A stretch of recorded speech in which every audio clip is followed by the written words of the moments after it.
Now, quite often people use those graphical tables to create columns in a web document, but there's actually another way you can create columns that doesn't involve nearly the coding that the graphical tables require. And this technique is new as of CSS 3. And basically, you can split your web document into news columns. So we're going to download Breaking News, and we're going to put that into our Lesson 5 folder. And then we're going to add an internal style sheet, and we're going to add to our main element 3 style rules. We're going to add column count, which tells it the number of columns, column gap, which tells it the space between the columns, and then to kind of offset our columns, we're going to have it put a black line between them. And you'll notice that column rule is very similar to border, where you give it a size, a style, and a color. In addition, we will be adding some padding to the article itself so it's not right up against the edge of the column. Going to be modifying the font, the title. You will notice on the title, we are going to have that span all of the columns. Okay? Otherwise, the title would be kind of limited to whatever column we entered it into. So we're going to go ahead and open that up. Whoops, wrong one. Let me close. Here it is.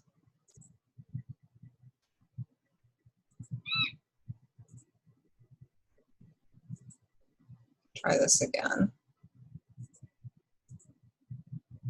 All right, so here it is. And we are going to add an opening and closing style on this.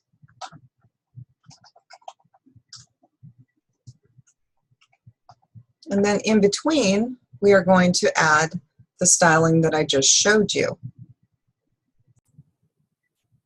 So for our main tag, well, we don't want that capitalized.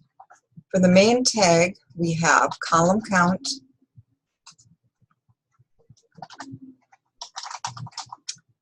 and we're going to just have 2. But if you wanted 3 or 4, you could indicate that. We just don't have enough text to have more than 2 columns.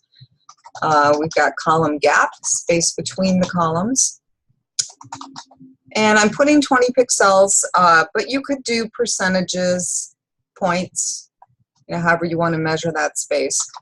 And then we've got column rule, very similar to borders. So we've got 4 pixels, inset, and black.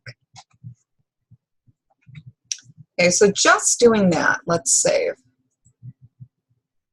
I'm going to open this in a web browser.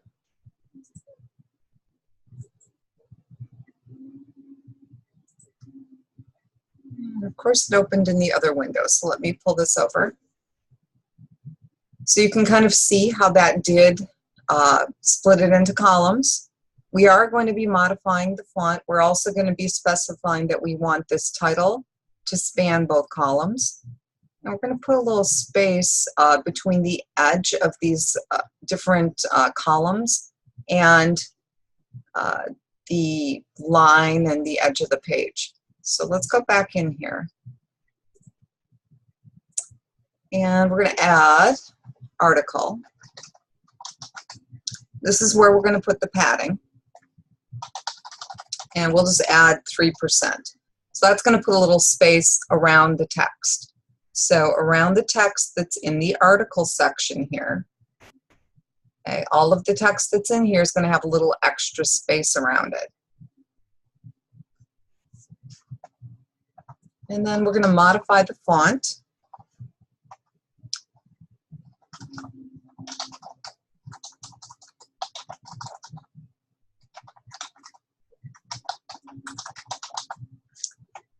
And we got quite a few of them here. The next one is very similar, so I'm going to copy and paste.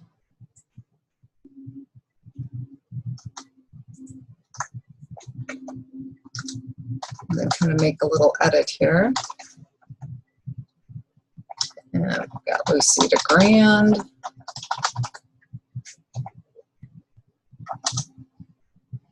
Lucida Sand Unicode.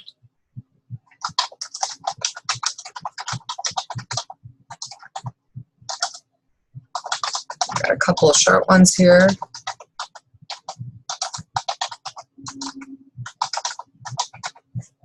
Yeah, that was a lot to type. Okay, let's make sure we got all of the double quotes in there. Looks like I did. All right, so that's it for font. And then for H1, we go with a different font family, of course. We got Franklin, Gothic, Medium, and Arial Narrow, regular old Arial, or sans serif. We want the font size to be bigger for the title, double the regular size. We do want it to span all of the columns, and it should be centered.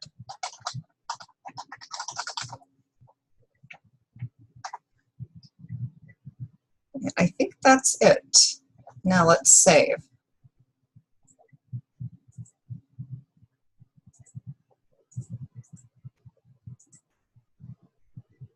Okay, so you can definitely see what happens when you use the column span, but you should also notice that because we did padding on the article, we're not right at the edge of the window, and we're not right up against the line either. So it's put a little space around everything.